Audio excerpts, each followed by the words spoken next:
"Nobody wants to see an empty front bench," exclaimed Speaker Hoyle, his usual perspicacity clearly momentarily escaping him.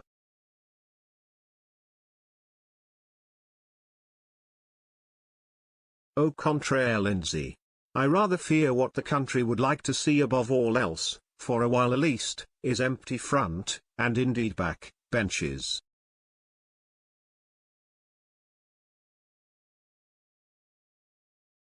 I've always suspected that, like those streets in Holland where all traffic rules have been abandoned yet traffic flows perfectly smoothly, Britain would barely skip a beat should some unthinkable tragedy befall the Commons.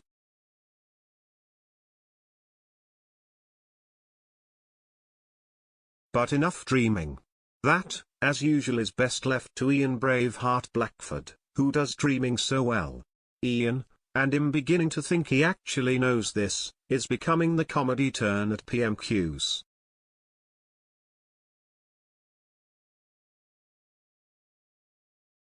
Despite looking every inch the bluff, joyless Presbyterian from Central casting, his comic timing has touches of genius.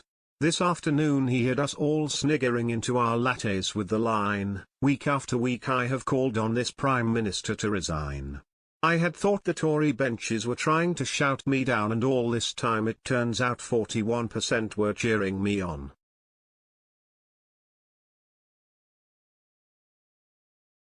It was indeed a decent line for one of those Radio 4 Aren't We So Clever panel shows, but it also, unfortunately for the SNP, plays perfectly into Boris' hands, because the PM is just sharper and funnier.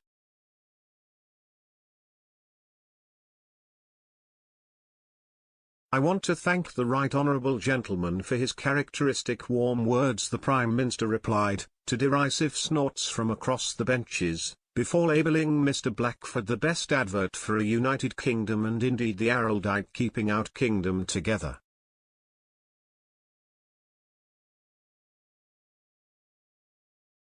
Hugh party hilarity and exit 1 punctured, deflated Commons SNP leader to assorted chunterings about Scottish independence.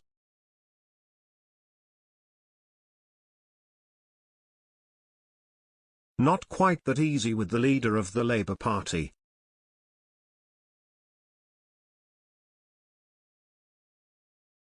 Although, given the positively tumultuous and insanely damaging events of Monday's no-confidence shenanigans, it really wasn't that difficult either.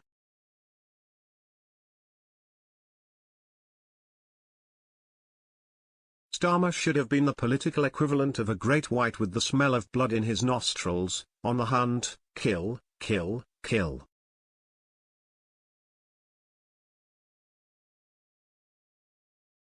Instead he was all a bit wet haddock wrapped in newspaper.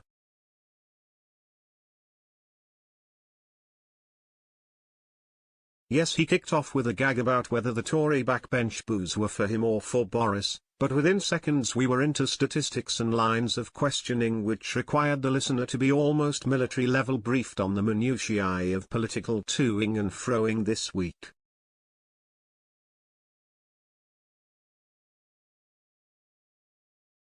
Note to Kia, no one outside the SW1 postcode is.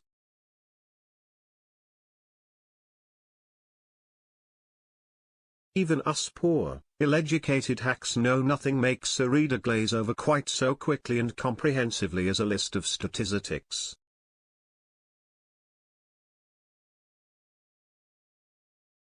So we avoid them.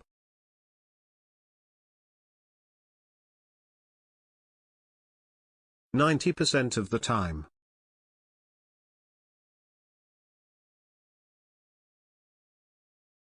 In fairness, Skier did have one moment.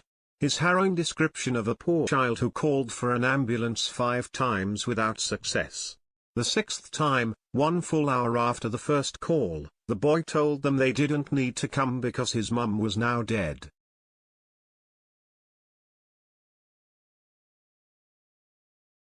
Stony silence in the house.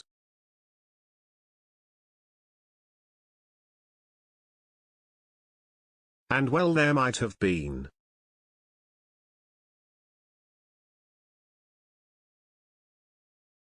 but not for years reason that somehow a single terrible incident means our NHS is collapsing because of Tory misrule.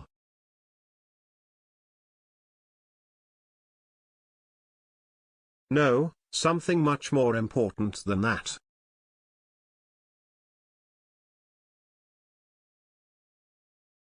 That beyond the parliamentary Punch and Judy show, after the brickbats have been thrown across the floor, after the cheap laughs have died down, the decisions these people make in that house on our behalf can mean the difference between life and death.